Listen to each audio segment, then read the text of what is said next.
All right. Thank you, everyone, for your comments. Next is Mayor's staff reports. And I don't have anything specific tonight, so you can move on to the next item. What? Yeah, there we go. I just shortened the meeting by a little while. 10 minutes. 2 hours. Jeannie, do you have a planning commission update? The only item that was passed at the Planning Commission was another Airbnb on 2nd East between 1st and 2nd North. So the other item of business was continued, so we'll see it later. All right. Next, it's our action items for tonight. Looks like we have 4 action items. First up is Resolution 23-33, and it's the Cash Marketplace project area budget, right? Presented by Kirk.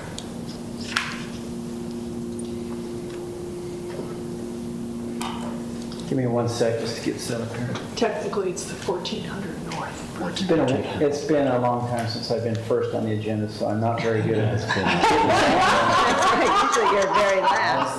Usually it's already set up for you. And That's there you right. go. Oh my God. I gotta get the experts out. That is a really funny comment because you are always last. It's always last.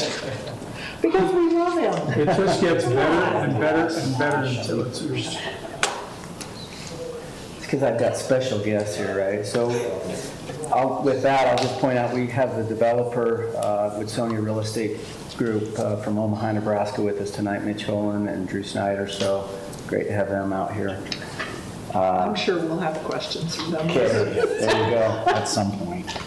Probably on the next item. Dial up this presentation here real quick.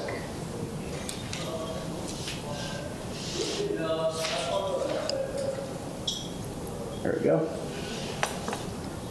Oh, brother.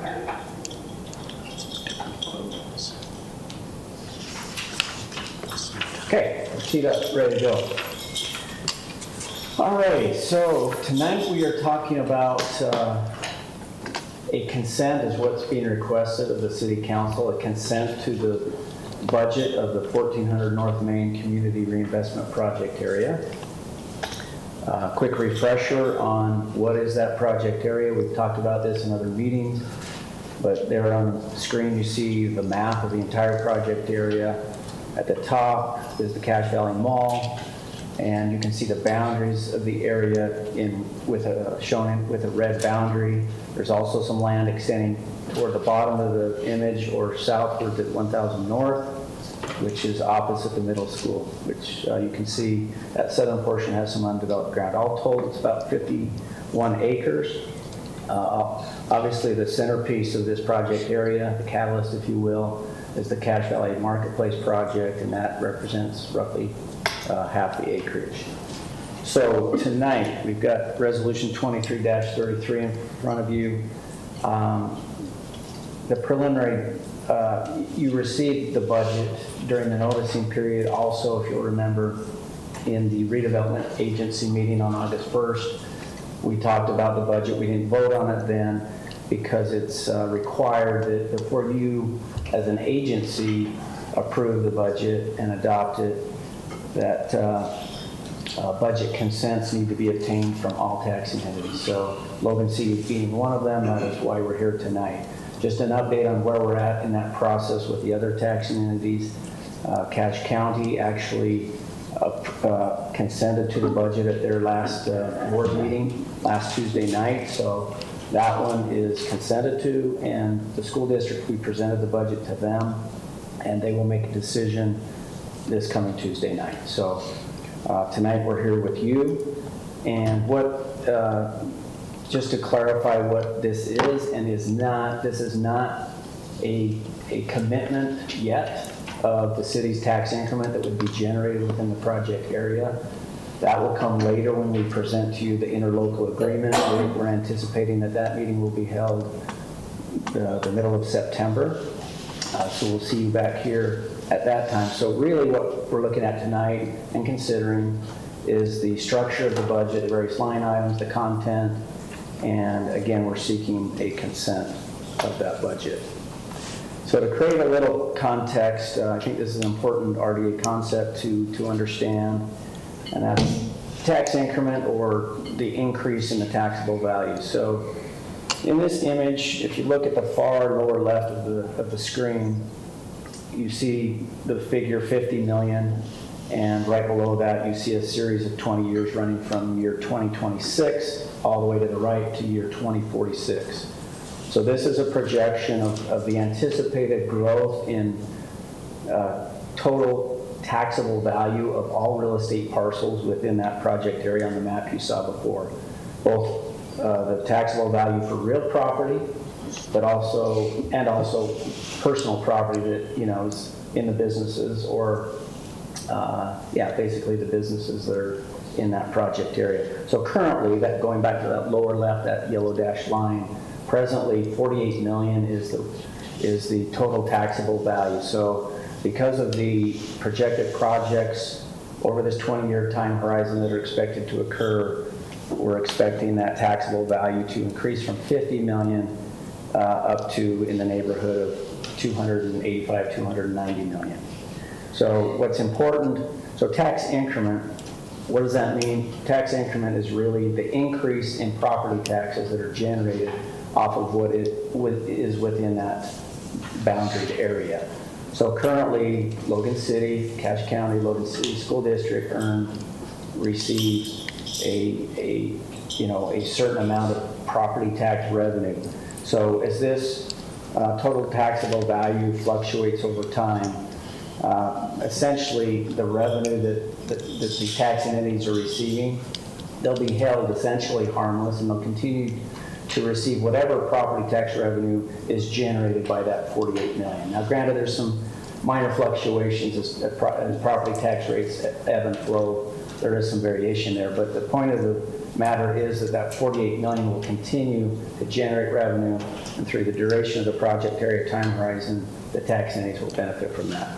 But the more important aspect of this is what they will receive at the end of the project area, and that's really why we're looking to do this project. Not the only reason. I mean, the community development aspect is important, the sales tax aspect is important, but just the increase in property tax revenue is another significant reason for participating in the project. Let me just provide briefly some historical context. We recently had, I mean December of last year, we had 3 project areas within the city boundaries simultaneously hit their maturity. And with that occurring, granted there was some interim revenue being passed along to the taxing entities in some of these project areas, but because of the project areas maturing, all of that build up taxable value and the revenue that spins off of that, this next spring when we receive our distribution from Cache County, all of that tax revenue will now flow back to the city, the school district, and Cache County. So it creates quite a lift, and that's the hope with this project area, is to do the same. Okay, just touching on some of the key elements. I talked about the base taxable value and how that is held constant for 20 years. The revenue cap, that's a relatively new feature with community reinvestment project areas. In the past, they were open-ended, and whatever was generated during a predetermined time horizon, that increment all flowed to the redevelopment agency for the duration of whatever that project area, the number of years it was set at. However, with changes in state statute, say I think about 3-4 years ago roughly, now we're required to establish caps, and that's what we've done in the budget that you see. $13 million is the cap, consisting of various revenues and obviously expenditures. How was the cap determined? It's really driven by, it's self-established, if you will, by the agency staff. As we, in this case, we have a catalyst type of project looking to, initiate this project. So in talking with the developer, the gap in the construction pro forma it starts at that level, but then we also look beyond that. What are some immediate opportunities? That's why some of that acreage extends southward into that undeveloped ground going down to 10th North, as we hope to see, a kind of a spillover type situation. And we wanted a little bit of budget room in the budget to help deal with maybe extraordinary costs that might come up in the future that we don't even know about. And other projects. Yeah, so there's some estimation on that, plus what we already know through discussions with the developer also. And I'll just kind of jump down to, let's see, bullet point number 5, transportation infrastructure. That's also factoring into the budget, that $500,000 amount. As the early indications from a traffic impact study are suggesting that we will likely need a new traffic signal at the intersection of 1250 North, which is also known as Cache Valley Boulevard, the intersection of that street and 200 East. So there's a line item for the city's portion of that we anticipate the RDA picking up the cost for that.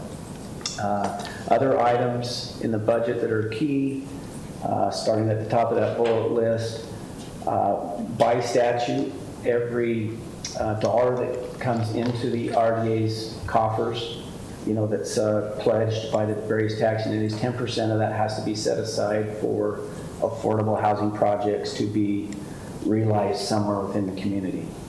And with this particular budget, we're anticipating and projecting that those would be reinvested into this project. The mall project, or the Cache Valley Marketplace, which it's being called, will have a significant number of units, housing units incorporated, and also by a relatively new statute, 10% of those, because this is a retail-oriented project, 10% of those units need to be income targeted. So of the current, it's a little fluid, but of the current apartment unit count of 346 units, roughly 34, 35 of those would need to be income targeted through, we're anticipating through the duration of the incentive period or the 20-year time horizon. There's also some line items. Oh, go ahead. How do we ensure that those units, how do we regulate that those units are actually being That's a discussion that's currently happening. We're just starting into drafting the development agreement, and I'm glad you brought that up. That's the final step of this process. We're doing budget tonight, and we'll do the committing of the tax increment through the interlocal agreement. The last step will be presenting to the RDA board the details within the development agreement. But on your question there, we've just in the preliminary stages of discussing that. I know with some past incentives, not on the affordable housing side, but just to give you kind of a comparison, with job creation incentives that we've done in the past, we've had job creation requirements, so that the company is eligible for tax increment incentives.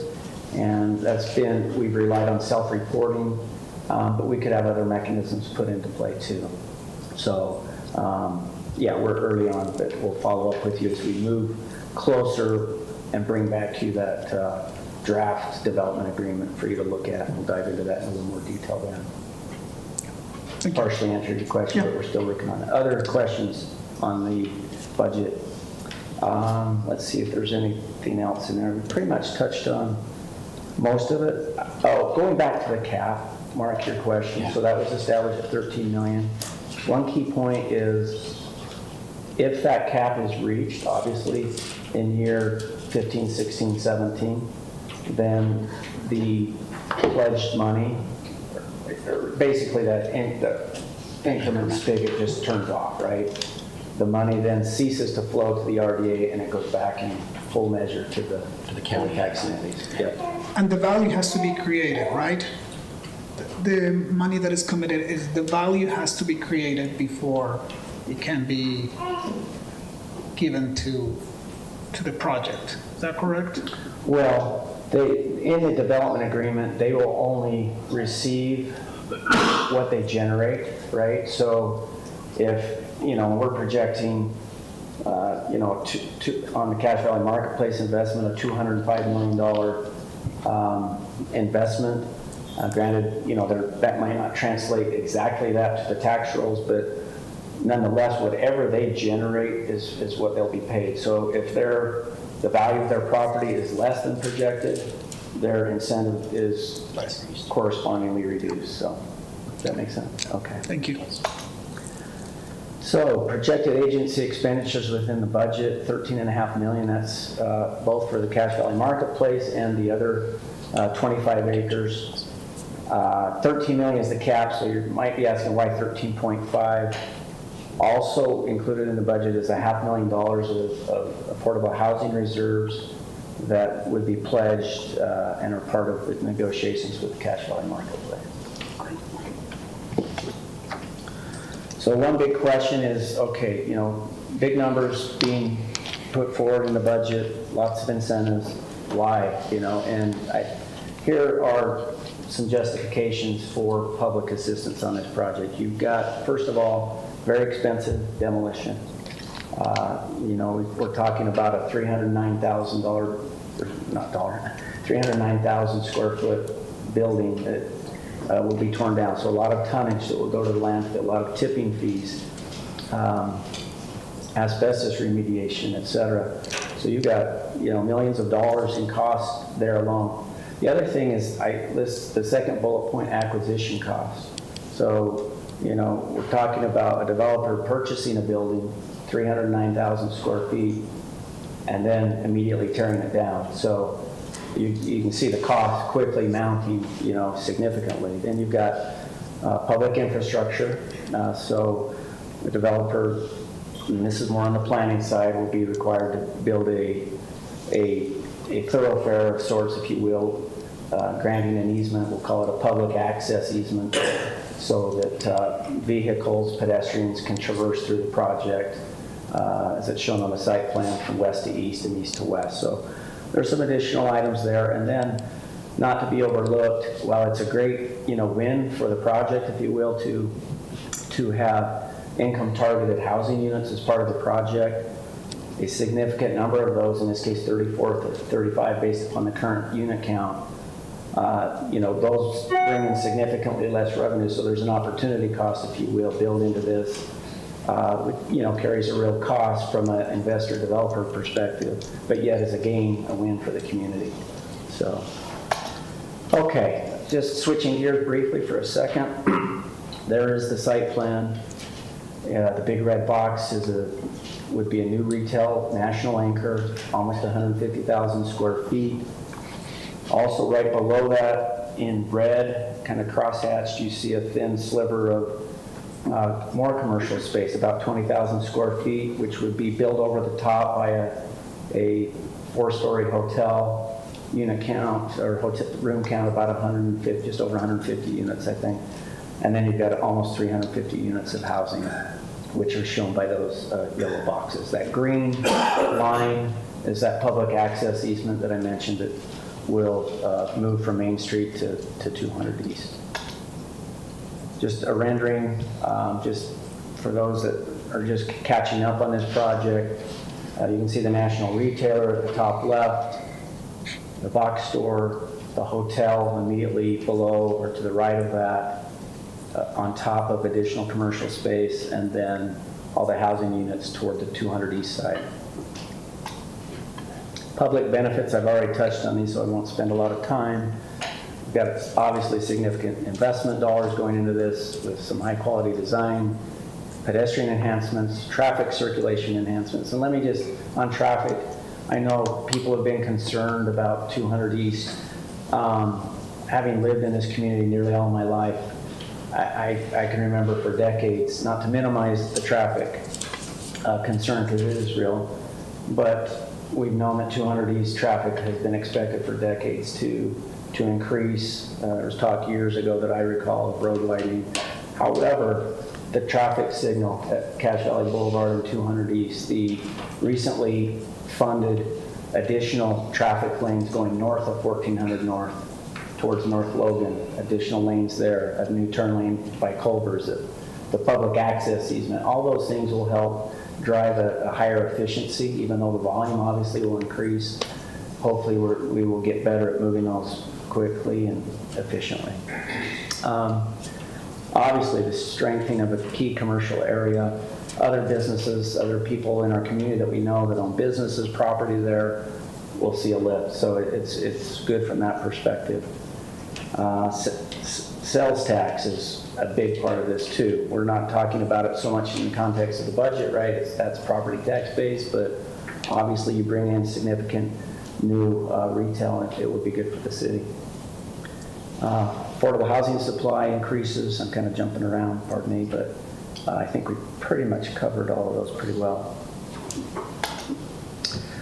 Logan City, what's our financial assistance? We've talked about that. We represent about 12% of the tax dollars, so really the lion's share of this property tax burden is with the school district. They, to this point, seem very supportive, as does the county, but we would be committing our property tax dollars. Also, fees and waivers are part of our commitment. We're only committing the increment of our tax, property tax. We're not committing all No, of no. the property tax. Just the increment, correct. Okay. Thank you, good clarification. So there's some fee waivers too, and then I talked about the $500,000 of redevelopment agency reserves. Tax base impact, it will basically be about a 175% increase for the city based upon what we're currently receiving. So that'd be in real dollars about $90,000 a year on top of what we're already getting from the property. Do you know what the percentage would be for the school district? It's quite a bit more than that. It's significant. They're 74% of the tax dollars, so I have that number in another presentation, but it's not floating on the top of my head. But really, if you multiply that by 6 times, you're about $450,000 additional dollars to them. I think they go from about 240 to 450, so it's almost not quite triple for all the tax entities. Okay. Ernesto, you had asked about this in the previous meeting. I'll just touch on it. Some people will say, wow, those are huge dollars. But comparatively speaking, if we look at other projects that we've participated in the past, you can see the Logan Gateway project at the top. Incentive dollars were roughly 12.5% of the built-out project cost. Logan River Business Park, slightly less. The Gateway project is where Adams Wealth Advisors is, and those new restaurants there. The Logan River Business Park is basically the Riverwoods project.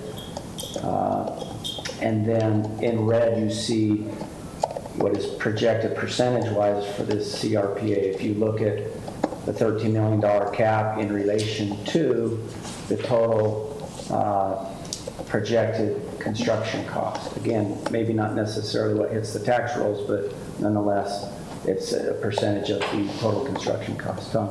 Just for clarification, is that like the earnings percentage as if we had done an investment? Is that the return on investment of what we're doing? No, it's just, it's a ratio of dollars in relative to Total project. total project cost. Incentive dollars. Yeah, incentive dollars. Correct. And then if you factor in that very last bullet point, if you look at the city's other fee waivers, et cetera, that we've got into it, then you raise that percentage up to about 7.5%. So that's just, I merely show that as a barometer for comparative purposes. Those other, like the tipping fees and, Or the number is good. Yes, that's what, yep, you're right, Ernesto. Okay, so that's my presentation. So if you have questions of me, this is. I think we interrupted with our questions. Oh, that's great. I like that. I mean, better to do it as we go, right? Well, we're talking about it. Okay. Thank you, Nell. All right. questions? No. Thanks for letting us know about the affordable housing, the 500,000. I didn't know that was in there, so. Okay. Thank you. Yeah, sure. Yeah. So that lower number that we referred to is a good thing. We're being more efficient, more productive Yeah. you could with say our that. investment. You could say that, right? Thank you.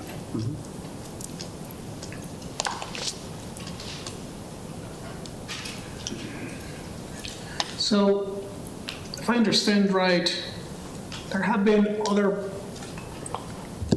how do I put this, potential projects that could have come to that area that never came to be. But they never materialized. Oh, okay. What has been so challenging about this area? And I can speak to that. I mean, the developer also has more firsthand knowledge, but yeah, to your point you're making, Ernesto, this is, according to my sources, the 5th developer that's tried to acquire this property to redevelop it, and none of those have come to fruition. You've got probably a number of factors, costs. You've got, you know, a more complicated piece of real estate. I mean, the mall back in the day, you know, all of those out parcels where you've got restaurants and businesses now, that was all inclusive, part of that mall footprint. Those have all been sold off, and they come with their own parking,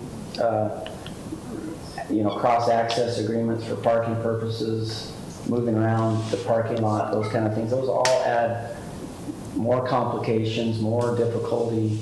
You know, and the current owner of the mall, Namdar, has been, I mean, they're very efficient at what they do. I mean, they may not be active as far as, you know, well, I'll just state it this way. You know, they are good at managing the asset as it stands. I mean, by selling off those out parcels, they've taken that capital, reduced their debt, so you've got much less financial pressure on the asset.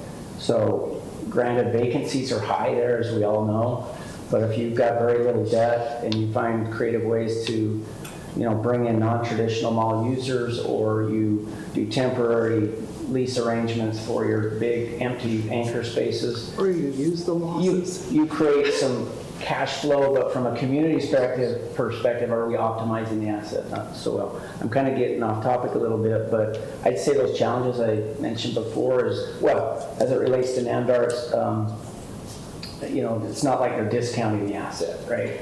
It's not being sold at a fire sale. So you've got the cost plus all the redevelopment costs that we talked about earlier, those mount up, and then just the complications of the real estate to a degree too. Yeah, so. Any other comments? So we need to pass this as we did with the redevelopment agency, is that correct? I would move that we approve resolution 23-33, the budget for the new redevelopment agency that we are creating.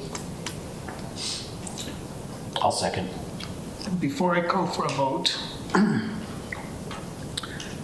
none of this money could potentially be used for a potential park in the property to the south that belongs to the city, correct?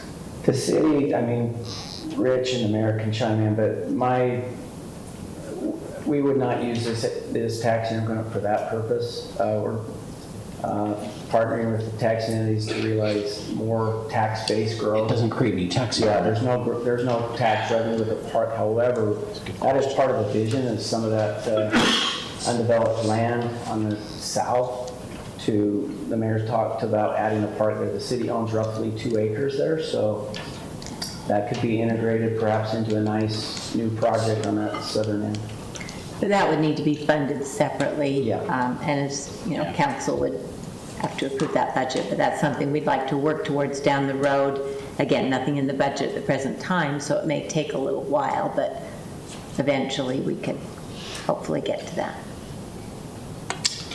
I'll just make a comment that I'm going to support this because in 20 years, I will be exactly 100 years old. And I want to be there to cut the ribbon for the whatever event you're going to have. I have the big scissors for you too. Wow, you guys are going to be old.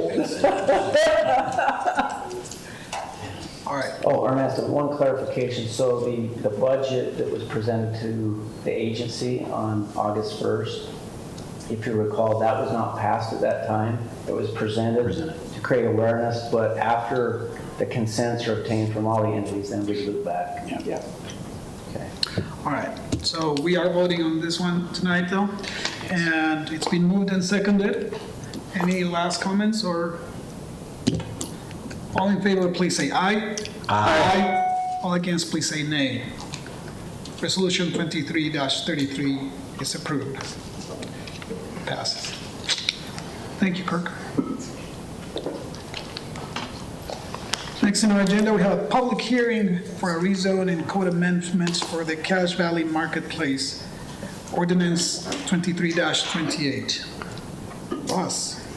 Thank you, Mr. Chair. So before I start, Councilwoman Anderson asked me to make a couple clarifications. A lot of her constituents, I guess, were a little bit confused. They felt like the city initiated this project, and so just so you all understand, this was not initiated by the city. This was brought to the city by the potential developer that purchased the property. And then she also requested the written comments. I emailed those out to you, and they were mixed. Some liked the project, others disliked the project. But I think most of them agreed that what's there now is not working as well as it could be. That's that. There were a couple of changes that were received this Friday. So let me just try to walk everyone through those changes. That'd be helpful, because I thought they were very difficult to understand, and I was totally not into having a forest in the background, because I was like, wait a I minute. thought it was in Finland. Yeah. So it was pretty difficult to parse through. Complete forest behind it. I thought that's Okay, pretty challenge accepted. Okay, so we all know this is a project site. It started out as 40 acres. It's been divided over the years in these pad sites, so now it's about 28. After it's all said and done, their project state's about 25, as they are proposing to make some changes to the Texas Roadhouse and the old movie theater there on the south. Future land use is commercial. The current zoning is commercial, and all the surrounding areas are mainly commercial as well. So the action requested tonight is a rezone to the PD overlay that would amend the Logan City official zoning map.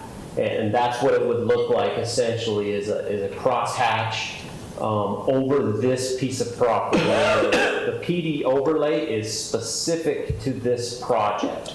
Unlike some of our other overlays, which cover larger areas and multiple properties and multiple projects, this particular PD overlay is specific to this particular project. Along with the map amendment is a code amendment, which would amend Chapter 17.27A and create a new PD1 overlay zone. The language is about 2.5 pages.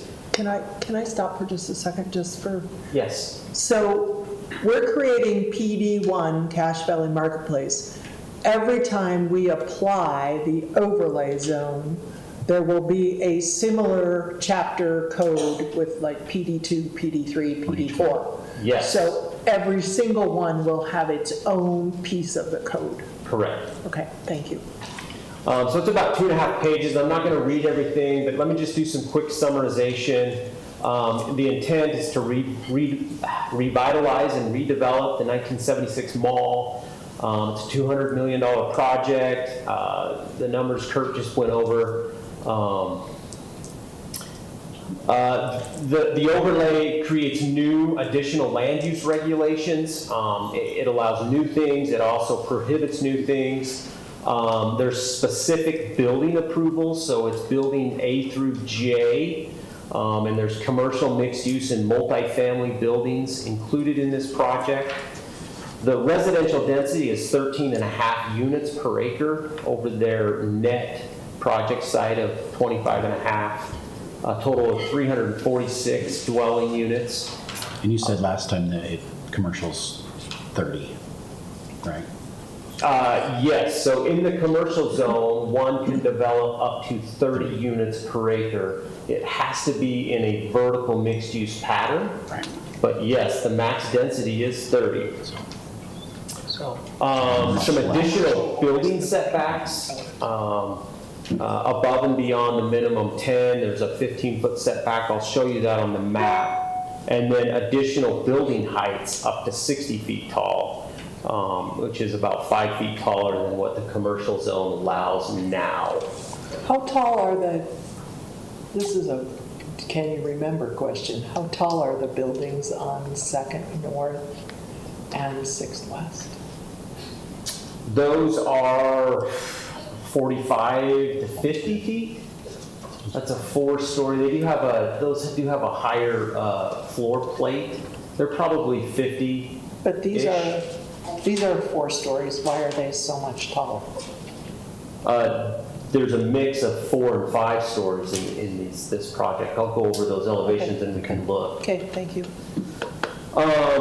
Open space and landscaping, this was a big part of the PD overlay, and this was a topic of discussion at the concept phase, is, we want some better open space so you don't feel like you're living in the parking lot.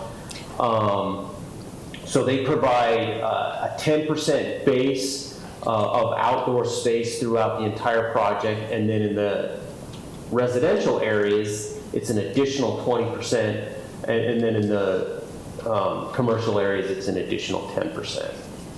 Parking is pretty much standard. Public access easement was mentioned earlier, but that's an east-west access through the middle of the project. Some signage allowances, which is above and beyond what the code allows. They are asking for some bigger signs, but they're also asking for fewer. So rather than the code allowed 6 signs, they're saying we would like 3 and a little bit taller. 3 feet taller and about 25 extra square feet.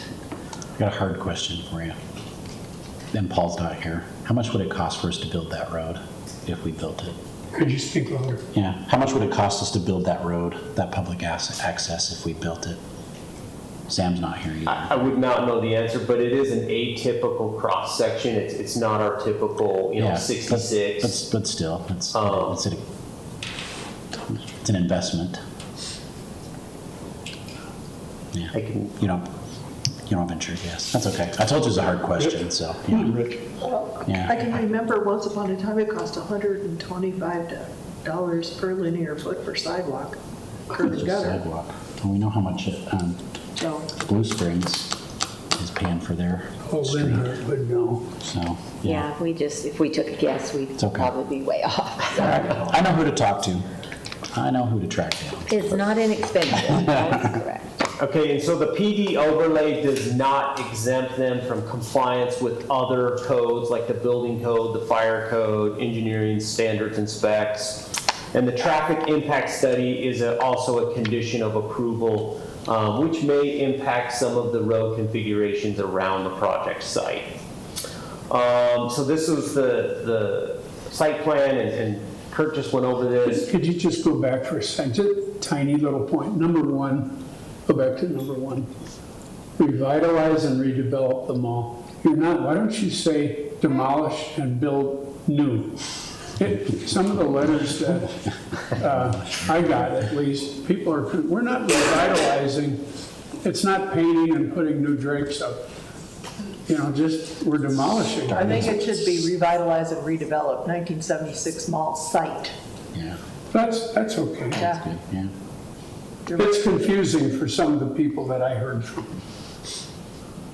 The actual language is revitalize the existing Cache Valley Mall property, redevelop, construct. Okay, anyway, this is the site plan. We've gone over that. These are the renderings. These are the elevations. And so here's the hotel. This one sits at about 46 feet tall. And then here's the residential. This is the ask or the request is because they have such a tall parapet. Some of these upper areas are close to that 60-foot mark. all those look like 4-story to me. And I apologize, yes, they are 4. I thought this one was 5 for a minute, my bad. So they all are 4. So They it's just have some, It's the parapet? I didn't think that was ever included in. Is it just because of its decorative, quote-unquote, decorative nature? yes, so when you have a parapet like this, you take it from the top of the parapet. When you have a pitched roof, you take it from the midpoint in the pitch. Can I make an editorial comment? I've been told by superior officers here that I don't have any authority on the design of this thing. And being an old man, I kind of shuffled out of the room anyway.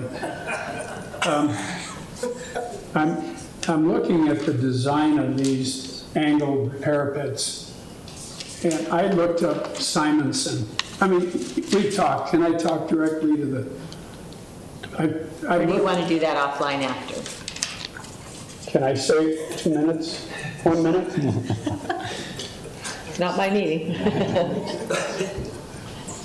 You can do better than that triangular thing. It's trite. There's a developer here putting it on all the apartments, and it looks like, you know, there's 100 million other ways to do It things. looks so 2023. And it will look 2023 and 2043. Do you get what I'm saying? Do it. Thank you. We can talk afterward. Thank you for that indulgence. Okay, let me go over the revisions. So some of the main changes were to the site plan and the landscape. So on the left, you see the old plan. On the right, you see the new plan. And this was based off of Planning Commission discussions and Planning Commission recommendations. They wanted to see the open space more consolidated, more usable, rather than so kind of fragmented and linear. And so they took a lot of this area here that you see in green, and they grew these areas, and they've added some amenities, and I'll show you that in a second. And then this area also grows in width. What is that brown thing that goes out into the, is that, oh, that's on the building. That's the building. I'm sorry, I can't see it very well from here. Never mind. Okay. There, This just shows, I said there was, Blake Cameron from Aspen Dental had some concerns about some of the right-of-ways and stuff. Was that looked at? Did we? He did we doesn't address own that? any. We did discuss You that discussed today in that. a meeting with the developers. Okay. They have the CC, or the CCNRs, and again, they've had some conversations. They know what they need to do, and they're working, we're So having I them know I work came that and out spoke individually. last Right. time, so I want to make sure. But again, they are, as all of the tenants around the perimeter that have now purchased the property, they do have specific covenants that were in place when they bought the property, so Okay. they're. Thank you. Mark, generally, could you speak louder? No. Thank you. I'll try. What? I'll try. okay, so some of these areas grew in size. They've added some amenities in the form of pickleball courts, dog parks, some other outdoor accessories, and their landscaping and open space numbers are still above the base requirement. Here's some images. I tried to cut out all the Scandinavian forests and also some of their building I blocks. don't even know where that is. I'm going to show you where this is. If Okay. you've ever lived in North Carolina, there's trees everywhere. I All know, the it looked buildings. like northern Michigan. I was totally fine with that. So we're going to look in this area right here for the dog park, which I'll show you. This area is their proposed pickleball court. And then this area is a new kind of plaza or just outdoor gathering area. And then this area, I don't have a circle, but this area, they're showing a new playground. Okay? Here's the dog park in that first area I indicated, next to the residential buildings. This is also looking at the dog park in the foreground, but beyond that, you see the pickleball court.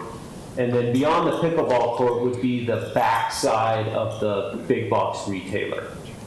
What happened to the garages? They are in the, They are still in the plan. They are not shown here, and this is an error. So the garages are there. They've been reconfigured, and I'll show you that in a second. But the garages are in this area where you see that black sedan. Okay, here's a bigger picture that kind of shows those three areas. We just looked at these two up close. Again, do not look at the building height here. These are just filler block materials. So imagine those angled roofs that Tom just talked about and 4 stories. And so this is that back area here where the planning commission said you need to add 25 additional feet to make that more usable. See, you've removed them already, and I appreciate that. This is where the garages will be. So this is just another view looking southward now. So we're over 1,400. Yeah. We're hovering over 1,400 north, and we're looking south. So here's the residential L-shaped buildings. This is that gathering area. This is their swimming pool. So we're gonna move into this area next, and this is the swimming pool kind of gathering area. It gives you an idea for scale and for space. Here's the top lot, and so this is shown here, this little corner near 2nd East. Along with the landscape revisions, they've included some civil revisions. So this is the new site plan.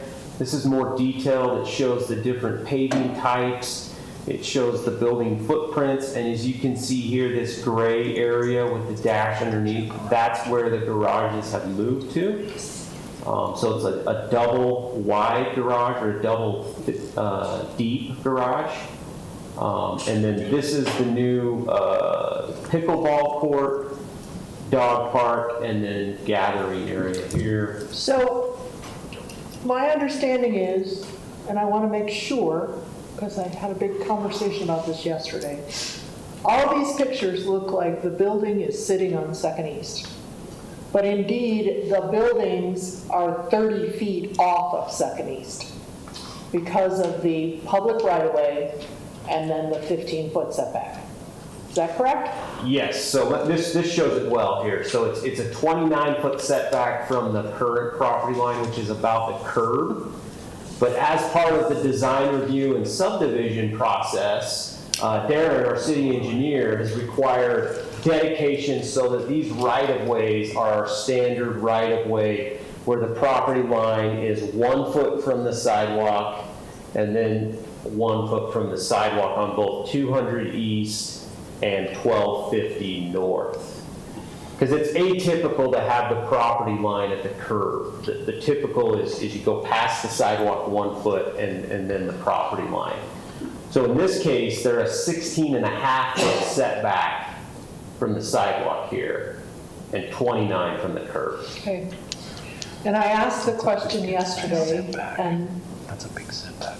Mike's still sitting over there. He gave me the answer. But I know that the trees and the sidewalk itself that runs along 2nd East is in good condition. It runs in a perfectly straight line. And it would be lovely if it didn't have to be sent to the landfill and put in again, if that's possible. I know some of the trees that are in that park strip are, they're not doing so great, but it would be, I think it would be a little bit more environmentally sensitive for us to try and not dig up all that sidewalk and replace it with new sidewalk. But Mike told me that that might be a construction problem, so I don't know whether that's possible or not. Those kind of things are usually discussed with the general contractor, which is selected, and their method of construction, their equipment. Oftentimes sidewalks are sacrificed. Look at our new fire station. The library. I mean, and sometimes just to get in there and construct this building, they need a certain amount of room and maneuverability. I can't answer that right now, and I don't know if Mitch can either, but. Well, I'm just saying, if it's possible, I would like to see that happen. Okay. Because that park strip it basically goes like this. It's sort of a downhill kind of thing. You know, the park strip goes like this, and then there's the sidewalk. But if you look at a picture of it from either direction, it's like this solid straight line that goes for a couple blocks. And so it would be nice to not tear it up and build it again. Anyway, They included some parking and some site summaries here. I'm happy to go over some of these numbers, but they all comply with our code and with the approved design review and subdivision permit. It was a 4-lot subdivision and design review for the entire project is what the Planning Commission reviewed a few weeks ago. With that, hopefully you all followed me with those changes. I'm happy to answer any questions.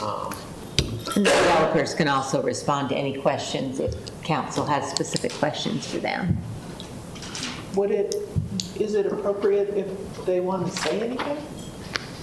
I'm okay with it. It's Are we public okay hearing, to so- allow that? Yeah, it's public hearing, so. You want to do that right now? I think that would be helpful. Or do you want to do it after we do public comments, so they may address some of that? If you do it after public comments, they could respond maybe to some of the comments. Let's do it after then. I don't, Either way, I'm just Let public saying. comments go. You can let public comments go, and then you can Whatever you want. write down some of the comments and be able to respond to them. That's no problem. You guys pick. We can go now, we can wait. I would prefer we do it after the public comment, so if you're ready to answer some of those questions that may come up, you will have that opportunity. Any comments or questions before we open it up for public comment? I'll just say thank you for the Asked all my questions. response to our questions about better site amenities. I know that sometimes you don't get credit for things, but I think adding things like the pickleball and the play court and the pool, those things will make it a better living space. What we first saw was just asphalt, so thank you. Yeah, I agree. I think we came back with a better project, more amenities, better project. You weren't able to do a flyover though, right? Couldn't get a flyover, no. We weren't able to do a flyover. We asked, but we unfortunately Denied. So, Because I really felt like that gave a real good visual of the entire project. Yeah. I was Let's hoping go that- ahead and open up the public comment so that they can come up to the mic and state I their just asked the name and do all question. that fun Sorry. stuff. All right. When you come up to the mic, one question that I'm going to ask you to answer is Amy, who's not able to be here tonight, who's excused for tonight, wanted to explore the possibility that you make it a little more interesting and appealing for the exterior of the residential buildings. So when you come up to the mic, if you can maybe mention anything of what the possibilities are, that would be great. Okay, so this is a public hearing. If you would like to comment on this specific item, please come up to the mic and state your name and your place of residence and keep your comments to 3 minutes or less. Thank you. Dr. Gelby Yost, I live on First East here in Logan. My big question is, why such a large big box store? Why can't it be divided a little bit with a few smaller businesses on one side or one end or another? It just seems that we've had too many big box stores leave us. We've had Kmart leave us. We've had the one that Winco took over. Shopco. Chapco, thank you. We've had a lot of problems with it, and we already have another big box in the community on the west side now, which I think is a great idea because it was helping traffic not to be on Main Street. And this is just going to make traffic worse on Main Street because the mall hasn't been very productive recently. It's not getting as much traffic. We know that. I actually probably go to some of the fast food restaurants more than I go in there. I'm just wondering why a big box store that may or may not be able to sustain being there. if we can lose the big box stores we already have, why would we be able to sustain one more? That's my question. Thank you, Gail. The two we lost went out of business nationally. My name is Janet Donnelly. I live here in Logan. I moved here recently, and I moved here for the charming architecture, the agriculture, and the beauty that I saw around it. Everything I've seen going up does not reflect that at all. It's changing into big, ugly structures. The structures that people are going to live in didn't look nice to me. They look plain and not something I would ever choose to live in. We love the beautiful architecture of this town, the old stuff. This stuff is new and not anything like I pictured Logan. So I, for one, really like the small businesses too, and I visit all of them. I try to buy local. I don't care for the big box stores, and they don't care about us that much. They're in for the big dollar. So to me, I'm not very happy about this project because of those reasons. Thank you. Thank you. Bronwyn O'Hara. I live here in East Center. So I'm really interested more in the affordable housing aspect. I understood that Kirk said that it was 10% of the total residential multifamily building. If the housing, the multifamily housing, changed size, would that percentage stay the same? Is it always going to be 10%? And if the city council wanted more affordable housing, could they change that percentage, or is that legislated through the state? Good question. And then what's the definition of affordable housing? Because I've heard it called income-based. Now it's called income-targeted. What is the definition legally of affordable housing? Thank you.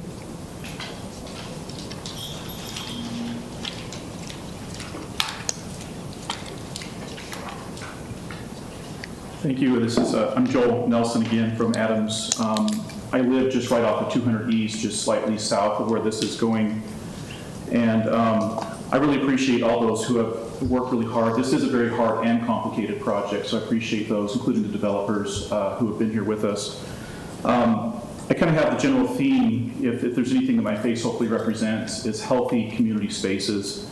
My wife wants to address a little bit tonight kind of the loss of healthy community space and what we're trying to rebuild, at least if there's kind of an agreement to do that. So she wants to do that relative to some small business aspects of it. And I think all we need to do is just recognize it and then just saying if we're going to move ahead on it, we just try to move ahead into regaining this in a way which is healthy. A little bit more information, myself and my wife, we've spent quite a bit of time in Japan, and also I lived in Brazil, so these very combined small spaces really do matter. How they're structured, where things go. When I was looking at Logan City's, this is kind of a report back, when I was looking at Logan City's website to try to gain what's the intent, how close can we get to healthy community spaces, how can we talk together, there was a lot of good information, but when I was looking for standards, I didn't find them. All I found was a quote of guiding documents, and it became very confusing to try to understand how the city, and even representing us and our neighborhood, would interface with the developer to kind of move those things forward. So if this project, obviously moves forward, then I would encourage that we can just find ways consistently of looking for regaining healthy community spaces, building them, and having them go forward with us. I also wanted to give a shout out to Jeannie, if I said that right, that thanks for addressing these particular issues and doing it in the best way possible. There's also quite a few people that I haven't thanked personally, but just spread that as much as you can. It's my engineering efficiency coming up again. In terms of some design feedback, maybe you can cover this, is in looking at this from kind of like the Brazilian perspective, there's a kind of a public safety thing. I love how the green space was going. It kind of got moved in different places, had some different ways of mapping it. Those garages facing a big, large road, if there's not a couple garages that are poked out, that can become a collection point to public safety issues. In other words, there can be collections of people, drug deals, things that were really kind of not supportive of that community. And then just kind of moving forward out of this project, is we would love to see just something kind of like more Logan interfaced with the community. Our neighborhood starts at really 1250 along 2nd East. So the RDA kind of extends, beyond this project. I just wanted to comment saying, as that goes down, that we also are able to provide a really good interface. I love the one that was behind Joanne's. I keep calling it the L59 project. L59. Yeah, those condos there were beautiful and how they kind of interface to something much larger behind the scenes. So if there's a way to keep those things going, that's perfect. Notice I'm almost out of time, unless you wanted me to respond to Amy's question about 2 seconds. how to make it look better.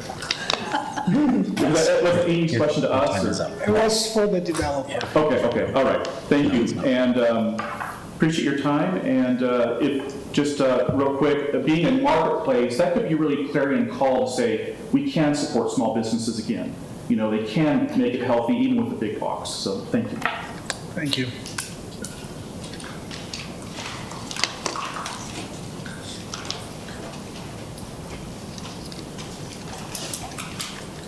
And Josh Mahler from Logan. I don't know where to start with this program. Oh joy, more apartments from developers that don't know the first thing about low income.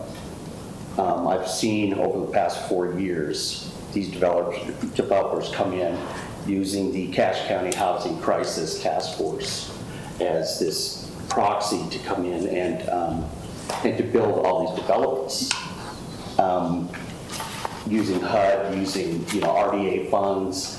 Basically, Logan City has become a welfare system for these developers.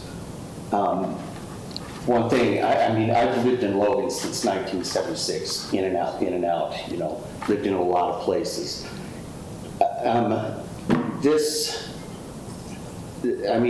Seriously, does everybody want to be a renter in Logan? Is that what we're entitled to in the future? It's nothing but renters. The housing that we have neglected, the affordable housing, I'm not talking about the affordable rent, because they don't know what affordable rent is here. I doubt they've even checked out the 2020 census or the census since that. We need affordable housing, meaning that we need, like you were saying, healthy structures that people can live in and grow in. I've lived in apartments. I've lived out in the country. I've lived in, I've lived on the streets. This is not healthy living. We're not sardines. We are not a commodity, but we are being treated like a commodity with these developers. This kind of stuff needs to stop. Yes, something should be done with the Cache Valley Mall. I've been in there 3 times in the last 3 weeks, going to the Fun Unlimited. There's, 50% of the stores are closed down, but it doesn't mean that it can't be revised. With this whole project, the big box store, let's make no mistake that the whole thing around this whole development is those apartments. Those are the cash cow for these guys. And it's coming at a cost of our community. You're thinking of a future, what's the future? While compromising people's present right now. It is the worst location to put 346 units on 2nd East, 1400 North, and Main Street. Are you serious? Have you guys been on those streets lately? I drive to Lowe's all the time to go get supplies for work. It's a nightmare. Main Street is a nightmare.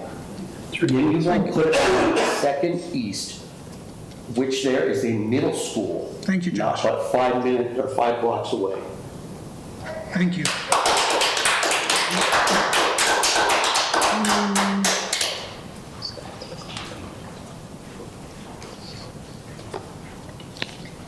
I am Ashley Nelson. I am Joel Nelson's wife. And I want to start out by saying that actually I think the mall has gotten better as a community space since the other stores have left, because the Paul Mitchell School is there. There's now Karate Dojo. There's the Akita, and there's the restaurants in there that are local businesses. And I've seen revitalization happen with the Provo Town Center, where they've actually taken the artisan craftsmen from the Ren fairs that are down there and brought them in as the small businesses. I know that's not always feasible if this plan goes through. I would actually propose that we take the first story of the apartments and turn those into small business spaces. By all means, let the big box retailer come in, but keep a small space for the local businesses. But have a small embroidery business. If I'm lucky, I will be able to go and do some farmers markets here and there, but as it stands, I most likely won't be able to afford any kind of a storefront until my business picks up without putting myself into tens of thousands of dollars in debt. There's not that bridge to go from small business to a sustainable small business. We need some of those reasonably priced storefronts available. And I would say, let's also give some of those small businesses that are local. Logan Burger has been in this valley for who knows how many years. You know, there are lots of businesses in that mall that have started now becoming the small business. The Bliss Dress Store. The Color Me Mine is now a congregation spot to go and make memories and paint ceramics together with your family, have little mementos. You know, little by little, the mall has actually become more of a community space without the big box anchor stores. And with the high rent prices, though, it's become unattainable for other people to come in unless they try and get themselves in oodles of debt to do it as a small business. Where's our bridge to be able to get the businesses to thrive as a small business off the ground? Because it's not going to be with this development, not unless something changes. Thank you. Thank you.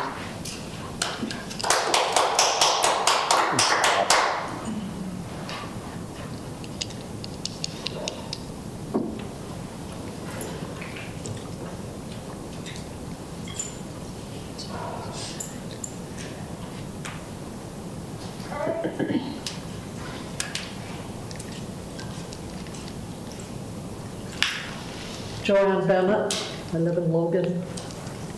It's pretty, but I don't like the idea of a big box store either. I think, I don't know, it's hard to get small businesses, I get that. But I also don't like all the rentals. Is it possible to build, you know, small homes around there that could be purchased, have property owners there? What was your comment? It's commercial. It's zoned commercial. It's all commercial? Yeah, so you can't build houses there. So you can change We zoning. could. Do yeah. it plenty of We times. could. The property owner has to ask for it. So the property owner's a developer, right? He's already That's purchased all that's that? not our choice to do that. It's the property owner's choice to do that. So Well, you can always deny the request, it's already commercial. but you could deny the It's already. I think that's what we're asking you to do, is to deny the project, because we don't think that's what's good for Logan. You drive around town and you see all these 4-story units, and they're not purchased. It's like he said, I totally agree with him, that they're turning into a rental place. And I think eventually they become lower quality. They deteriorate and things like that. So I'm against it, just No, it's put okay. that note. It's like, we understand your concern, but this property is already commercial. This is what everybody doesn't understand. It's already commercial. So we can only do so much in a commercial area. So the overlay is to make it nicer. You're asking for something that you don't want. I don't know how else to explain it. It's commercial already. Change it. We can't. But it's not residential. I'm not here to answer your questions. I'm telling you, it's commercial. it's going to stay commercial. We're putting this overlay in place so we could actually control it a little bit, so. Let's go ahead and continue with the public comment. If you'd like to comment on this, please come up to the mic so that we are not just going back and forth like this. Sorry. Gotta understand. Anyone else that wishes to comment on this specific item?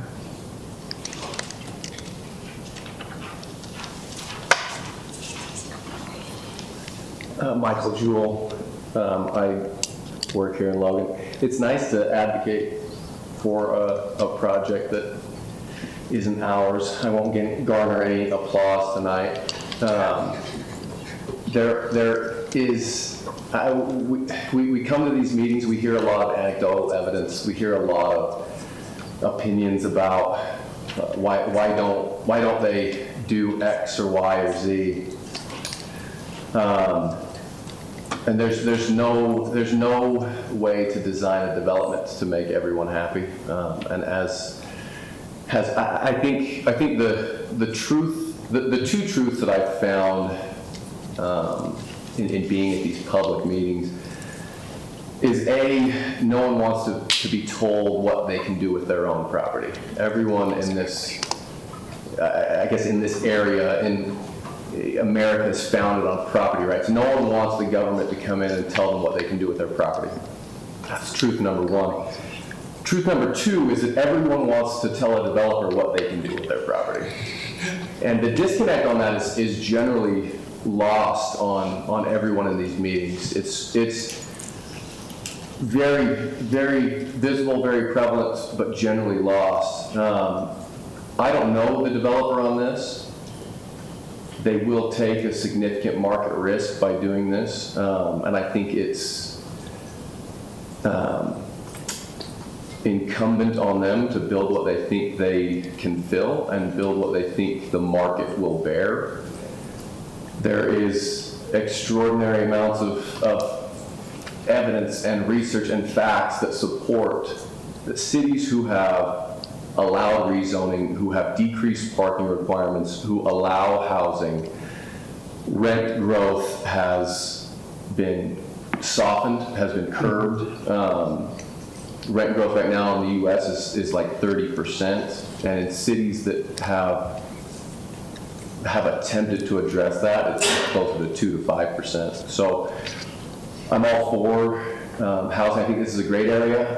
My very first townhome was just across the street on the west side of Main Street, and we walked everywhere. Everyone is always concerned about parking, but this is actually, I would expect residents of this place to walk. I expect them to walk to Lowe's. I expect them to walk to Home Depot. We used to walk everywhere when I was first married and lived in a townhome over here. So that's my advocating for this project. Thanks. Thank you.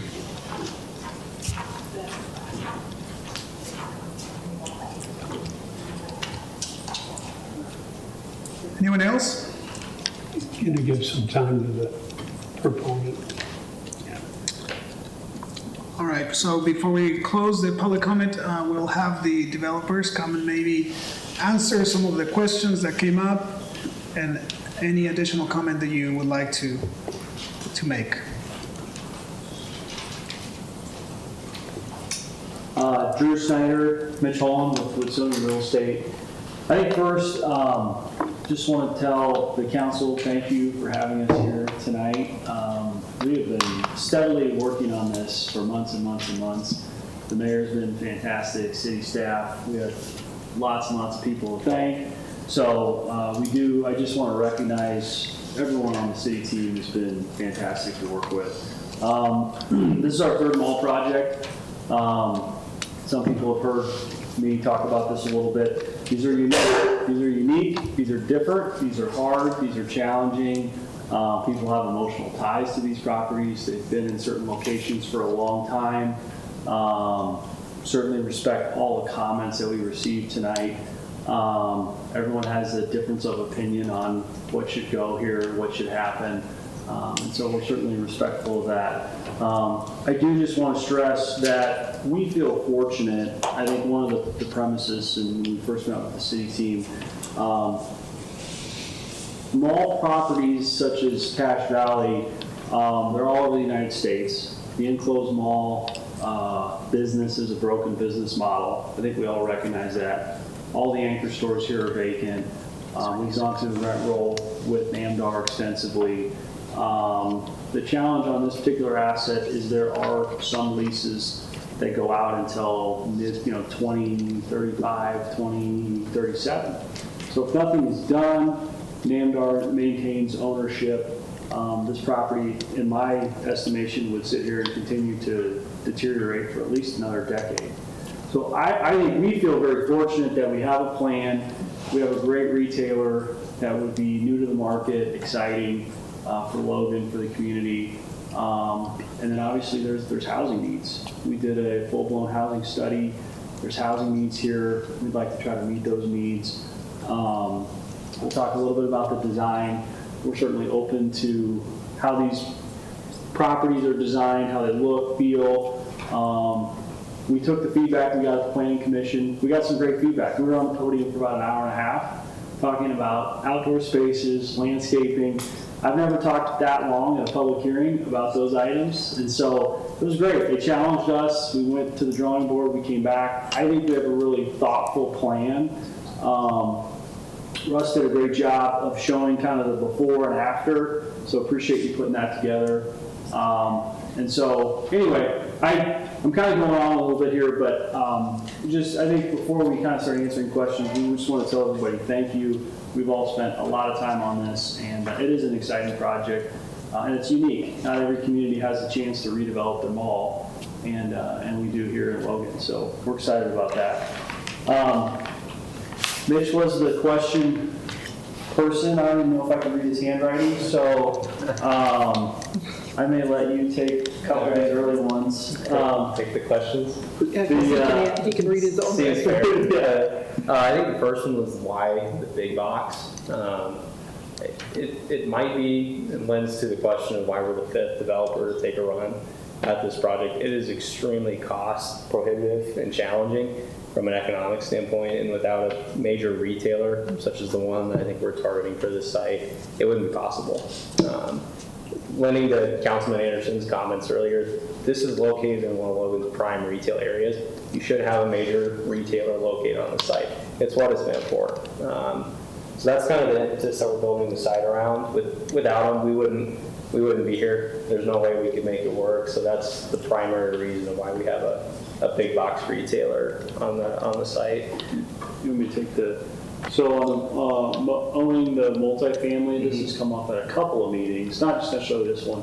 Our company does own and develop multifamily. We will do that here. We will maintain long-term ownership of the units. I think we have pride of ownership. We want to take care of the units.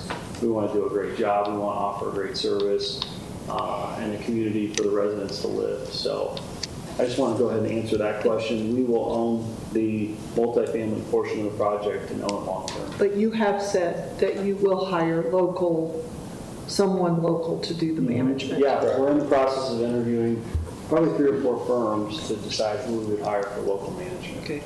Correct. Define long-term ownership of that.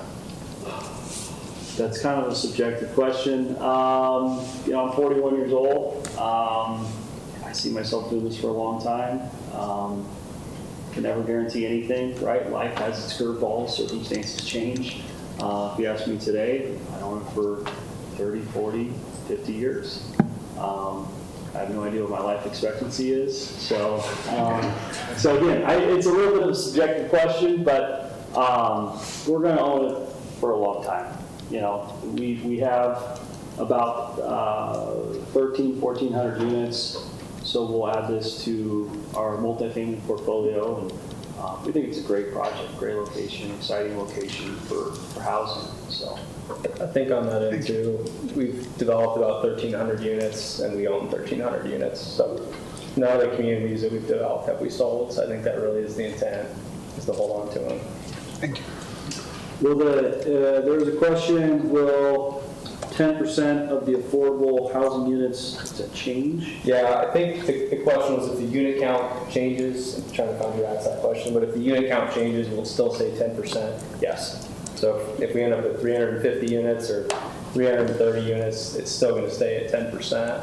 And kind of piggybacking off that, the next question is what is affordable housing? That is defined by state statute, which is what we'll ultimately have to follow. There is a reconciliation annual process of that, but I believe it's either 60% or 80%. Up to 80% of the AMI, correct? Correct. So if the average income is 50,000, 10% of the units are going to be set aside for those making 80% or less. And it's also scaled based on your family size, so your family size affects your AMI. Correct. So you were talking poverty level? No. No, I don't think so. The other gentleman, though, made a great point about, I agree wholeheartedly with rent growth. Rent growth has been a problem across the United States. Supply and demand fixes that. And adding more, you have high demand. Our market study came back, you have demand here. So fortunately or unfortunately, your current multifamily owners are going to continue to raise rents because they can, right? But if you introduce more supply, I mean, it's just an economics factor, you introduce more supply, it should hopefully steady out that rent growth a little bit, or at least flatten it to a certain degree. So I thought that was a great comment, and I wanted to reiterate that more supply may help your rent growth. It's the only way. We talked a little bit about the exterior. We could talk for a couple hours on that if you want. I think we like to build distinctive projects. I think your feedback is well received. We're going to go back. I don't necessarily always believe it's changing components as much as it's color scheme. I think colors on buildings can really differentiate buildings, and so I think we walked away from the Planning Commission meeting and we didn't have a chance to get these elevations really kind of reevaluated, but I think that's something we are committed to is, hey, what should the color scheme be on these buildings? Are we going to drastically change the architectural look? Probably not. Are we going to look at the parapets and what we can do roof line wise on these? Yeah, absolutely. We can do that. I think materials are, difference in materials makes a difference as well. Yeah, absolutely. Materials, color scheme, totally agree. I'll just intercept. We've had some projects that showed us a nice rendering. When it gets built, it's sticky brick, that kind of stuff. And so I would say this too, like we just as a company, we toured another one of our projects, and I love the small details. We were walking down a hallway, it's a white hallway, right? And I'm like, let's do something with this hallway. Let's make this more colorful. Let's differentiate that. And so I think we're all for trying to address those kind of comments on what we can do. So,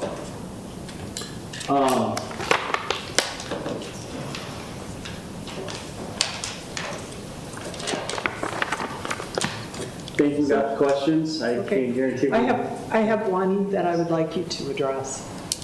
Would you talk specifically, you have created, within the scope of this project, 21,000 square feet of smaller retail space underneath the proposed hotel.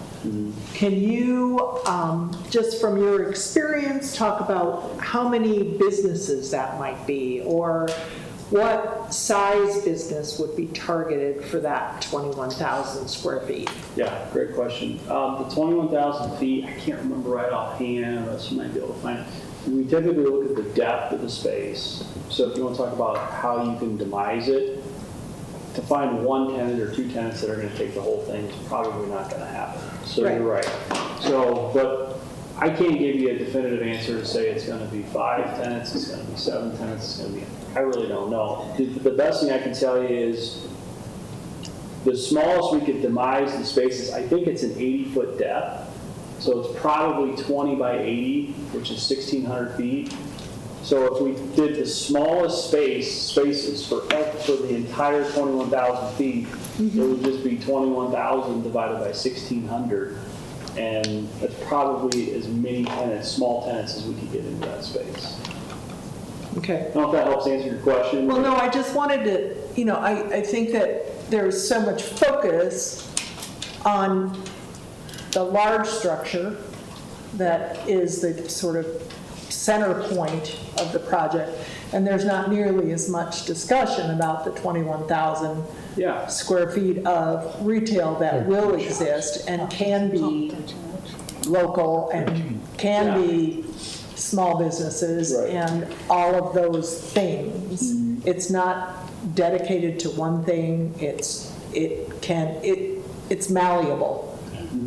So, and I think that is important for people to understand, that we have included other retail. I mean, you've included other retail within the scope of the project.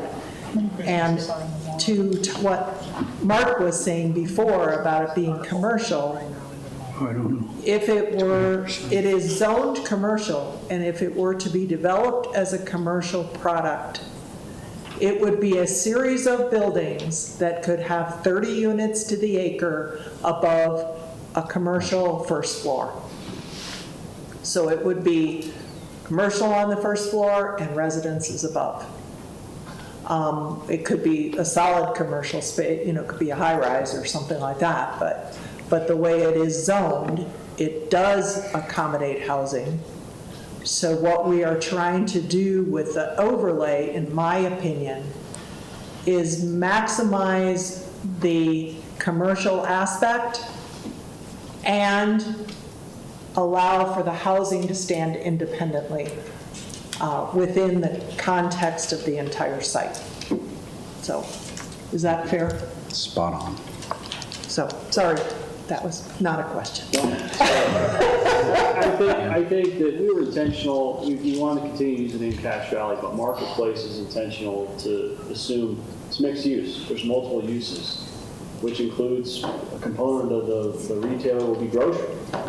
So hopefully these folks that are residents, they walk to the grocery store. People aren't getting in their cars, driving on Main, driving on all these streets. We've heard a lot of discussion about traffic. Our hope is these people can be self-contained within the project as much as possible. Are they going to ultimately get in their vehicle and need to go somewhere? Sure. Are we going to introduce ride-sharing areas and things like that? Yes. And you have bus service. The bus goes right by. Bus service right there. And the bus is free. Yeah. But I figure the hotel needs to say, you know, stay, play, and shop all day. There you go. Everyone use that. So. Have you had success with the current tenants of the mall that might want to stay inside the project? Great question. We just met with city staff on that this afternoon. That's a delicate balance. If somebody, what we have learned is we are not willing to try to continuously keep someone open at this point. It's beyond complicated, it's very difficult. Yeah. And so with this project, we made a decision. We said, if you're willing to close and temporarily relocate, yes, we could entertain bringing you back. Most folks have just made the decision, we want to continuously operate. So we're going to go just find a different space, and we're okay with that. Yeah. And so I don't anticipate we'll see a lot of the existing mall tenants. And really there's eight or nine that are really sort of valid at this point. So, so I don't see a lot of those tenants coming back. To this area. Correct. Yeah, There's I think we're staying in Logan. Yeah. Yeah. Well, actually, Bed Bath & Beyond's moving to 4th North. Right. They're already on the way. Yeah. Yep. And they're opening up, unless they're going to have two Altas. Alta's going to be there as well. Yeah. And then Alta won't be on 10th North. Right. So, Any other questions for us? I think you asked the question maybe too early, but materials, the exterior, is it, what, any thoughts on that? I think it has been, we had to submit that as part of our design review permit. And there obviously are certain requirements that we have to meet as part of that. So that was provided within our design review permit. As to the exact colors, that's probably subject to change, and you can mix some of those up, but that's generally what we're moving forward with. Some brick will be used. Yeah. some real brick. Might be stick on brick. Oh, it won't be stick on brick. I said real brick. We've been the stick on brick. If it's used properly, again, But Yeah, Tom said he'd inspect all of it, so it should be okay. Other than that, we're happy to answer any more questions. Appreciate the consideration, and city staff, city team, they've been great, so. So like I said, if you can keep that sidewalk and not take it to the landfill, it'd be great. I mean, we're definitely in the business of trying to save costs. So if we don't have to tear something out, but I think the rest of a great point, it is gonna be a construction I know, question. I know that. And I'll be honest, these buildings on the east side are fairly close. So, Well, they're it'll be a delicate balance to see if we can preserve it. 16 and a half feet from the sidewalk. That's right. Have to So- be some pretty good equipment operators. Well, I know you're not going to be staging from Second East because that's really pretty impossible. Yeah. I understand, I mean, there are some concerns from the smaller businesses surrounding about access and all of that. You're working with them to ensure that they will have no issues to continue their business as usual? Yeah, we're working with our engineer right now to, I think paving wise, drive aisle wise, yes, we're gonna try to keep everybody continuously open. It's a mess. This thing's a mess. I mean, there's shared utilities, it's like the dentist, I mean, we're doing the best we can. Will we have to close down one of the utility lines, which could ultimately shut somebody down? We might. So I don't want to sit here and tell you there may not be disruptions. It's difficult. This is one of the challenges of working within a tight site that has, I think there's nine out parcels on the perimeter of this. So to say we won't ever shut anybody down, I don't think I can say that. Are we going to try to minimize that and be respectful as much as we can? Absolutely. Yeah, we don't want to shut somebody down unless we absolutely have to. If shutting utilities or anything down, I'm assuming you will notify and with time. Yeah, correct. Mm-hmm. Yeah. Other questions or comments? Nope, Thank you. I appreciate your time. Thank you. Thank you. Thank you. We'll bring it back to the council. What do you guys think?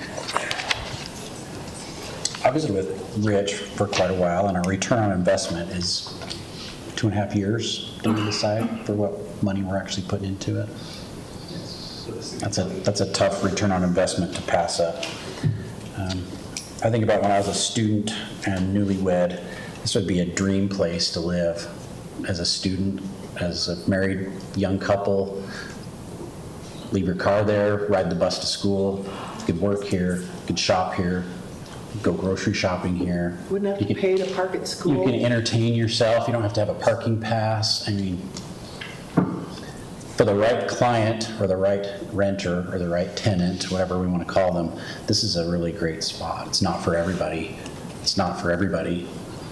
So, but for that part of our community that is interested in this is a dream location. And I would be very interested in it if I were 35 years younger. So it's not for everybody, but it's for the right people, so.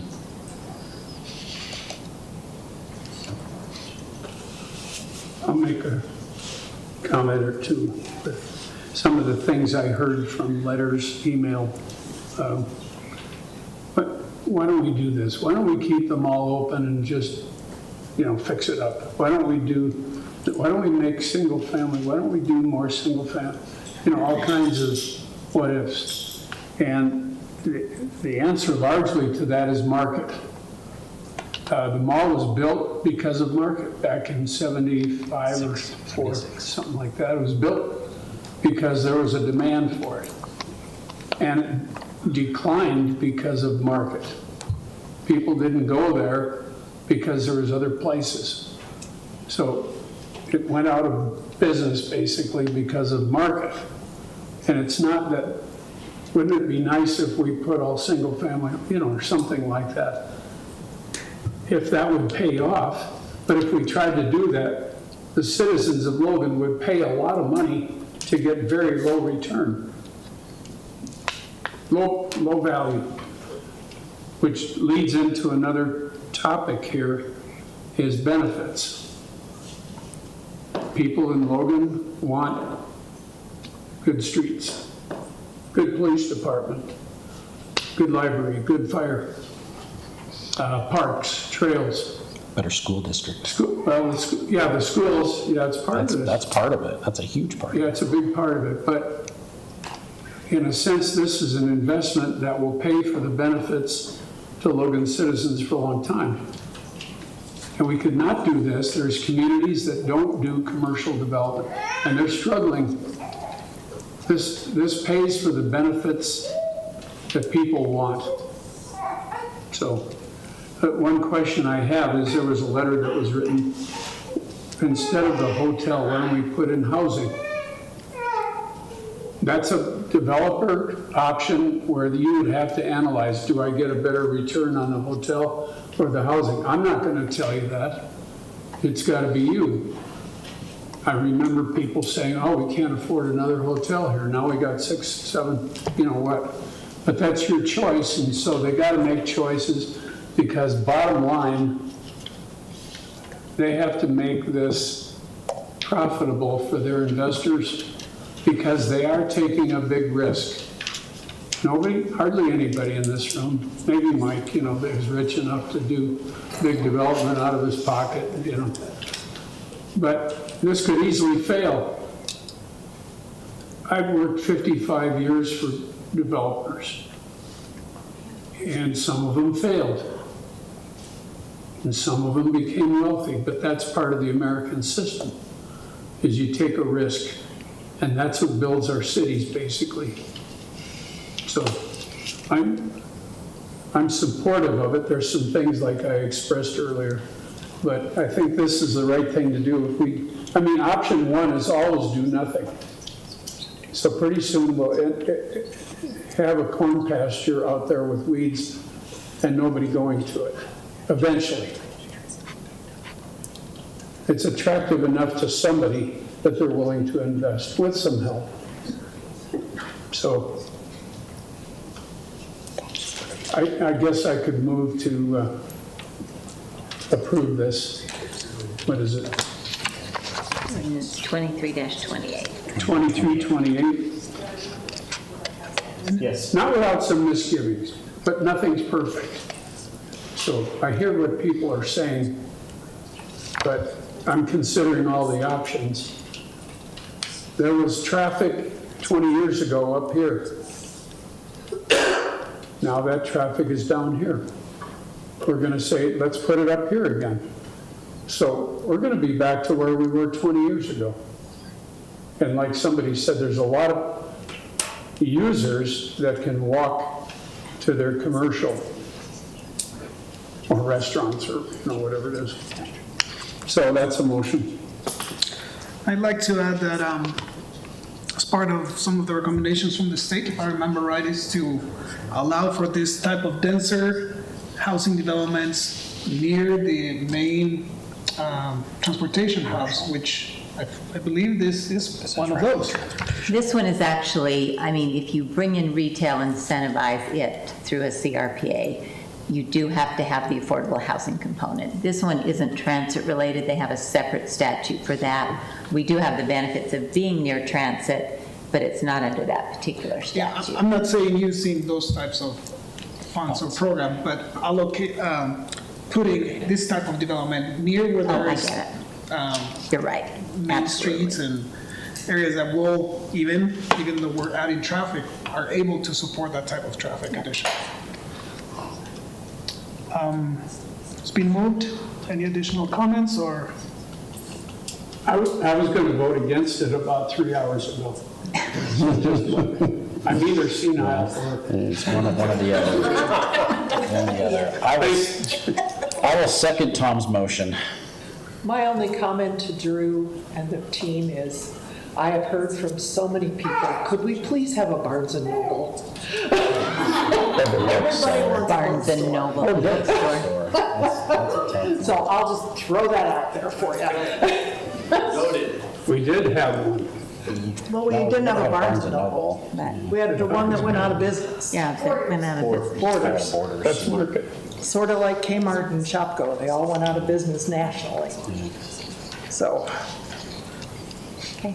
anyway, It's been moved and I seconded. second it. All in favor, please say aye. Aye. All against, please say nay. Ordinance 23-28 passes. Next in our agenda is a public hearing for a rezone, ordinance 23-27. Thank you, Mr. Chair. This is a rezone. It's the palatial living storage rezone. This is a leftover property. When palatial living was first developed by our former mayor, this property was set aside for the caretaker and for some storage for the residents of palatial living. It's about an acre in size. The FLUP called this area all to go to single-family detached. That anticipates that the mobile home would transition to a permanent type of stick-built, single-family. That hasn't happened. So the request from the developer is to change it to MR9 because this is a differently owned property now. When Mayor Nickel passed away, the property was sold. The new mobile home owner only bought the main property. They did not buy this leftover piece. And so it's actually changed hands a couple times. And the current owner is requesting this. As I went through Planning Commission, really the discussion was, what do you do with this piece of property? It has industrial businesses and industrial zoning on the west. To the south, it's zoned single family, but there's several multifamily structures there. As you go more east and south, you do get into more single family detached housing. And then, of course, the mobile home park is directly to the north and to the east. So what's the best use for this property? As you can see here, there's some storage buildings. There was a caboose for the caretaker that wheeled away.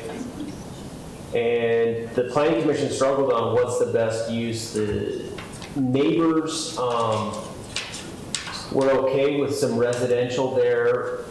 The initial application was for MR12, and the Planning Commission kind of sent the developer back and said, no, come back with something that's a little lower in density and lower intensity, and so they came back with the MR9. The Planning Commission did recommend approval. They voted unanimously for that, and happy to answer any questions. When this was presented, I'm not sure if I'm clear, but this is a square and yet the property is kind of a trapezoid. So what are you going to do with that little triangle that parallels the street? Right here on the map, you see that? Yeah, that's actually part of the palatial living property. And so there's a mobile home here that will remain. They do have some easements to get in here. And so this frontage may change slightly and the access would be in this area. But this is owned by the mobile home owner. These are all private streets, and so they own everything. So he can do what he wants. Curb. Yeah. but they've given this person access to the private street. With the purchase of this property, an easement to access is also accompanied the purchase. And there is plan to eliminate that alleyway that goes to 6th West, is that correct? So yeah, the property includes these kind of strange fingers. They're only about 18 feet wide. They're not developable. I'm assuming that maybe at some point in the future they'll talk to this property owner and this property owner, and maybe there'll be some sort of purchase or boundary adjustment, but they're not wide enough to access any sort of development here because of fire standards, and so they're kind of worthless to the current owner. Got those orange lines. And we won't allow additional mobile homes because they're no longer allowed, so it sort of sits as an island. Yes, correct.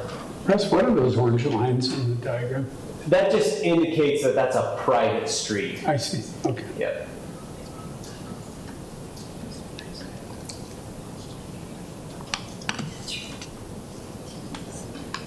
Planning Commission was unanimous. Correct. Okay. To approve this. right? To approve, yeah. Recommend approval. It's tough to do anything else with a piece like that. Any other comments before we open it up? This is a public hearing. If you would like to comment on this specific item on the agenda, please come up to the mic, state your name and your place of residence. Keep your comments to 3 minutes or less.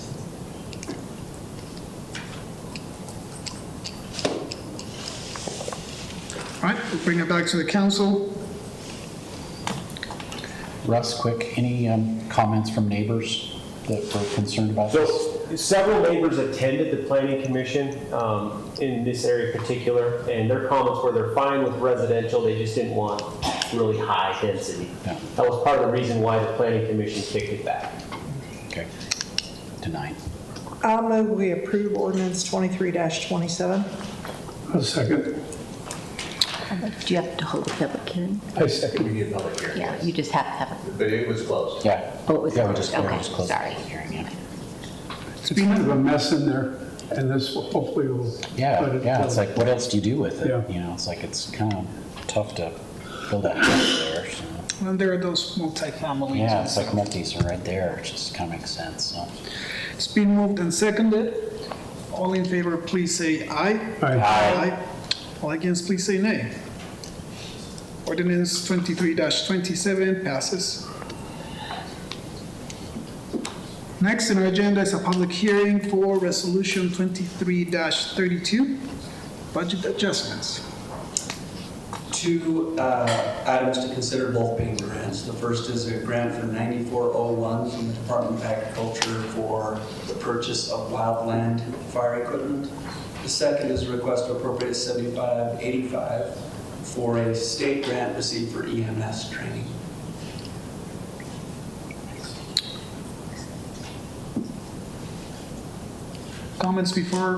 Any comments before public hearing? No questions, no comments. All right, this is a public hearing. If you'd like to comment on this specific item, please come up to the mic, state your name, place of residence.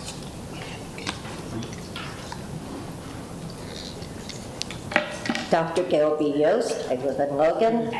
I'm just wondering how many EMTs we actually have now in the city, and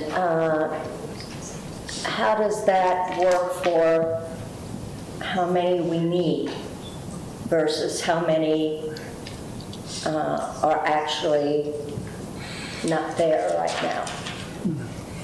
And Chief Hannig is not here right now. Again, it has been difficult to hire EMTs, so we are actually paying for the training of some of our firefighters to get their EMT at Bridgerland. It's kind of a 9-month process.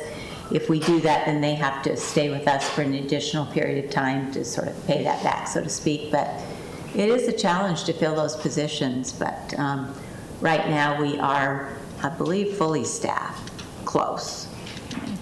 Okay, that's what I needed to know, because it has to do with safety of the public, and we really need those EMTs. As we get older, we especially are grateful for those. Thank you. Thank you.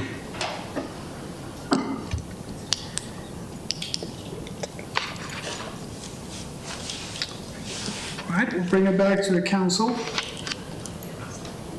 I'll move we approve resolution 23-32. Second. It's been moved and seconded.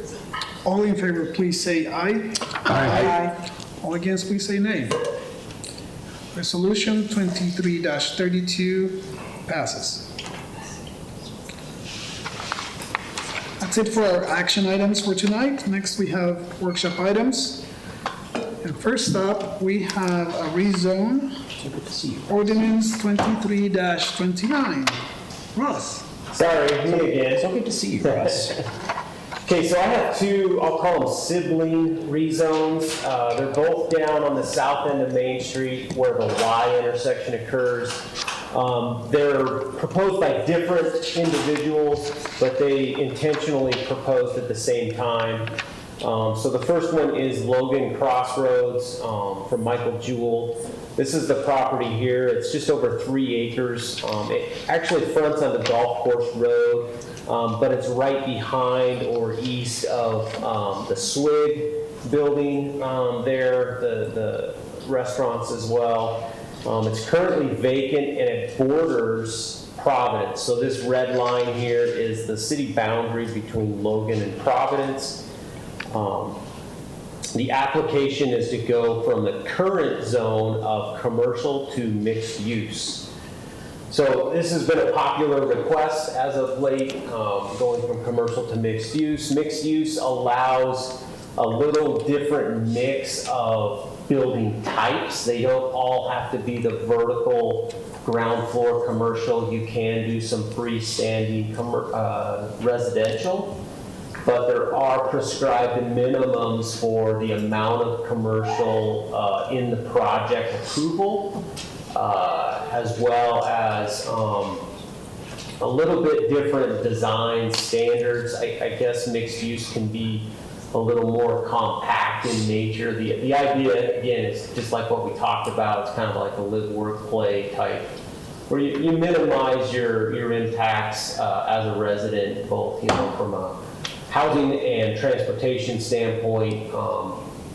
That's the idea with the mixed use. So that's the request. One unique thing about this project site is the addition of a new street. The city, in conjunction with Providence City, has been working on this extension of 80 East. So currently at the top of your screen, 80 East comes in and dead ends in a cul-de-sac. The city purchased some land here several years ago. And then as we've been developing or entitling some of these properties, we've been dedicating and set aside this street. It's not intended to be a real large street, but more of kind of like a frontage road or an alternative access so that folks can get down to Golf Course Road or get up to 700 South or get over to First East. As you know, the Y intersection is kind of a strange, unique intersection. Yeah. That's a good way to put it. And UDOT will severely limit any sort of access that's developed in this area. I think basically what you see, the driveway here by Starbucks and then the driveway down here by the Swig is about the only amount of driveways that UDOT will allow here because of this unique intersection. And so this street will provide access to future development. So Russ, as you said, that's on between Logan and Providence. So does the center line of the road, is that the boundary between Logan and Providence? Or is it in Logan? And as these developments are done, are they building the road? Excellent question. The majority of the road is planned inside of Logan City. You can see the black boundary line here does intersect and become the center line of this road. And so that lower portion would be a center line, which would allow Providence access and frontage on this street. So when this property is developed, they can utilize that street as well. And Paul was in some of these discussions, and so when you talk about splitting a road, then you talk about, okay, who's going to maintain the roads, who's going to plow the road, et cetera, and some of those discussions have already taken place. But yes, that is the plan. That's why we approached Providence, as we felt like by splitting this line here that it provides access to both cities, and it makes both of these properties maybe a little bit more easy to develop. So if we had a person named Michael Jewell, who is going to develop the Hammerhead project that is at the bottom of that road, the south part of that road, he will build 50% of that road, correct? In conjunction with the project. So you're going to have a 50% road. When does Providence kick in the rest? And So typically when development occurs, road improvements occur alongside with it. 50% isn't always the case though, because if you can't provide emergency vehicle access, sometimes you have to build a little bit more than 50%. So you build your half plus enough asphalt that a fire truck or an emergency vehicle can get there and do their thing. so, but my question is, I mean, there's a big piece of that that's Providence. Are they going to build their part of the road? Or are they going to wait for somebody to come and Do something on the other side. do something on the other side? Because it seems like we're constructing, this access road, quote unquote. We're going to rezone this to mixed use if we do. And we're going to end up with half of a side street. Yeah, what I told you is the maximum a city can require in conjunction with development. It has to be proportionate to the development. But a lot of times, and in this case where you have, or you might have these weird small gaps, the best way, and you already have the construction crews and the equipment and the mobility, the best thing to do is build the road through some fund or something, and then recoup that at later times. And so I wish I had a crystal ball, but I don't know exactly how this is going to be constructed and what time. But I can tell you the minimum or the maximum the city can require is half of that road along the frontage of the project being proposed. What about the maintenance, snow removal, fixing, et cetera? How do you do that? Hours. We push all the snow over to Providence side. I don't know if Paul's finalized that deal, but what I remember was I think Logan City's going to maintain the road. There are other places in the city where we own half. 2200 South is one, Nibley owns half, we own half. It comes up with an agreement, we work out an agreement. I know, but this is a brand new road. And it seems to me that the length of that piece, that straight piece at the bottom, needs to be built whole. So Providence needs to build it. But again, I mean, we're the same way. I mean, we don't go in and build a road. We typically wait for development to do it. So. Well, it's just going to be awkward if you put a whole bunch of people on that 3-acre site. But again, I mean, it's the same thing like down on Blue Springs with that new road. I mean, again, it has to be enough so it's passable for people, but this is not atypical from what we do with other projects. Okay. Just gotta talk to Providence. Sorry, keep going. No, I'm done. Okay. I asked all the questions I need to ask. No more questions from me at this point. And now you get to do the duplicate. Good. Any questions, Tom? No. Okay. Next agenda item. Yes, the Sibley, a little bit larger here. This is about 4.5 acres, and it's 2 properties to the north. So there's a centerpiece. This one's owned by Paul Willie and a group there. This is the property in question here for the Latitude 41. This is being requested by Nate Leishman, but it's the same exact request. It's commercial now, and they are proposing mixed use. And the road will go right through the middle of this piece. The road would bisect this property and basically create 2 smaller properties.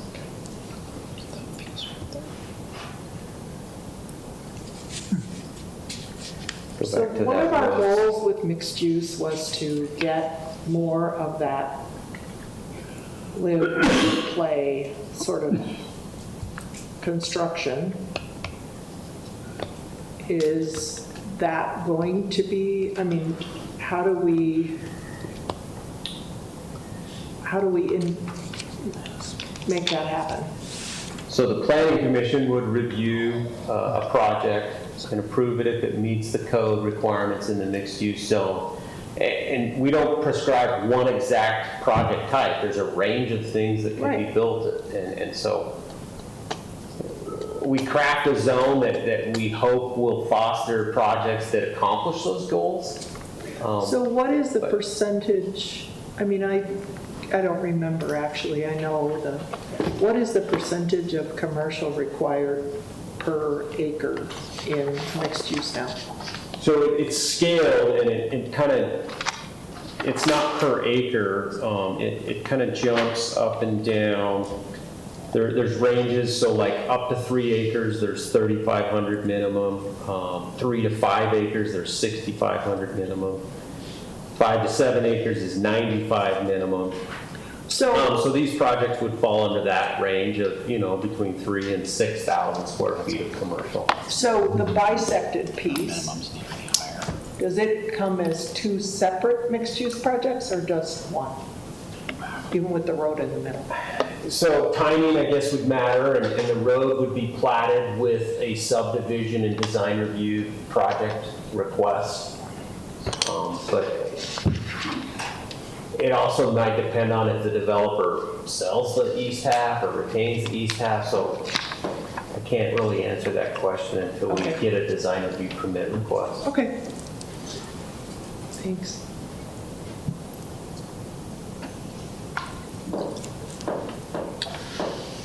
Any other questions? All right, thank you. Thank you. Next on our agenda, budget adjustments for Resolution 23-34.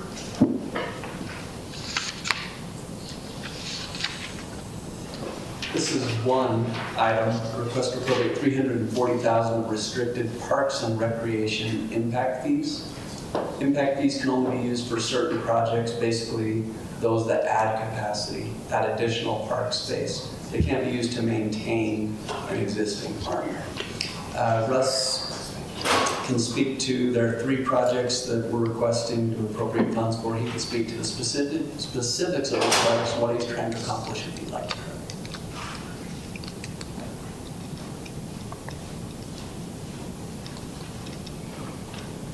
Good evening, Council. As Rich mentioned, I am requesting to move funding from the Park Impact Fee Fund to put those funds towards 3 projects as noted in here in this proposal. Part of that to go towards the 1900 West Dog Park. This is part of the Logan Outdoor Recreation Complex project at 200 South between 19th West and 14th West. The second project goes towards the trail crossing on 1500 North. This is in the Deer Pen, or what used to be known as the Deer Pen property, between the 2 parcels the city owns, north and south of 1500 North and below Aspen Drive. So this is along the canal that runs along the east side of Lundstrom Park. And then the third project is our match to a state grant for the construction of the kayak ramp and parking lot and the sidewalk trail connection between that ramp at the Logan River and the parking lot on 600 South. As you might recall, the Logan River Blue Trail project includes several different access locations for the public from city property to the river. And 600 South Park is the last location for actually getting out done. So this is to help us move these 3 projects along. These are all new projects, so they're not considered an expansion of an existing location. These are new additions to the city's park system. Just as a minor typo, it says 600 South Park, 200 and then 20. You need one more zero in there, so. Where? 600 South Park, up on the description, number 1. On this one, it's, And this one's correct. This one's just a typo.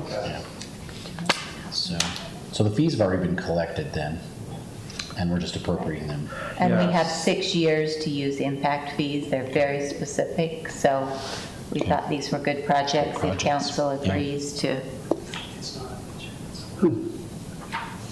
Perfect. Yeah. Great. Everybody will love having a new dog park. Yeah. Excuse me. They will love having a new dog park. Yeah, a bigger dog park.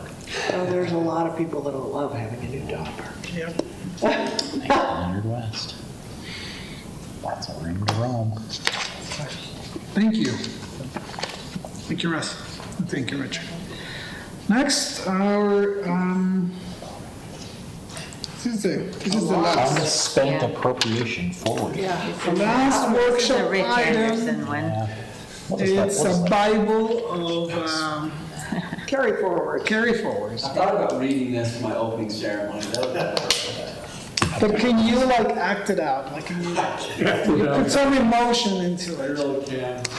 So every year we do this. These are the projects that were started but not completed in most cases during the year, because our year end is just right in the middle of everything we do. We have to do this every year.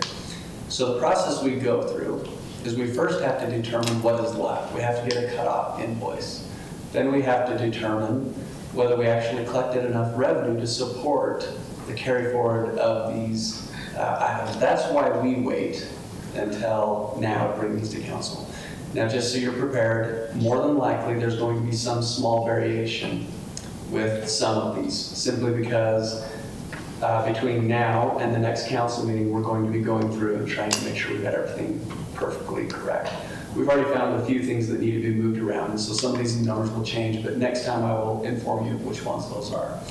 But this is a request to appropriate what is left on many of these capital projects. Most of them are capital projects. Some are significant items, like a donation for a sculpture or a, Emergency medical. emergency medical or some other items.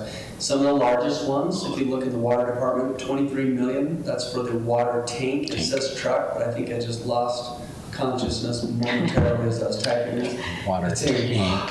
That's the big water. Yeah, that's a pretty storage expensive tank. truck, right? Yeah, that's a really expensive truck. Super important, but it's a water tank as well as some other projects. The majority of it is the water tank. Down below in the environmental, 6.8 million. Much of that is for some of the improvements that are part of the park that's going in down there at the environmental center, as well as opening some new cells at the North Valley landfill, as well as some of the composting improvements. Down under the capital projects, 5.9 for the fire station. That's what we have to pay remaining to complete that. 5.5 for curb and gutter projects. These are transportation projects. And then 6.8 for the library is what we have left to pay to complete that project. And then there are just various other ones. Lastly, we have some of the grants that are kind of midstream. Those don't represent spending of money that we already have. Those represent, spending money and then being reimbursed, kind of like we do. Anyway, a whole bunch. I wish it were less, but it's not. That means we're doing a lot, We are doing a tremendous amount. so. A lot happening. So you said there may be small changes. Those changes will be by the next meeting, or? By the next meeting. I don't anticipate anything new from what we have here, but I know for a fact there's already some in the capital, we've had to move some of the capital expenses from, let's say, a grant account where they didn't qualify to a capital account where they do. And so what would happen is the grant reimbursement would go up, the request, and the capital would go down. But I'll point those out and hopefully the magnitude, it shouldn't be a lot, although it's super early to try to compile this information. This is one of the earliest dates we've had to do it. It was so much fun, you just loved it. It was fun. Departments loved it. Any other questions for Rich? Thank you. Any other considerations And no emotional outbursts either. or emotional outbursts or poems or Poems. I'll work on it. all right, well, this meeting is adjourned. Thank you, everyone.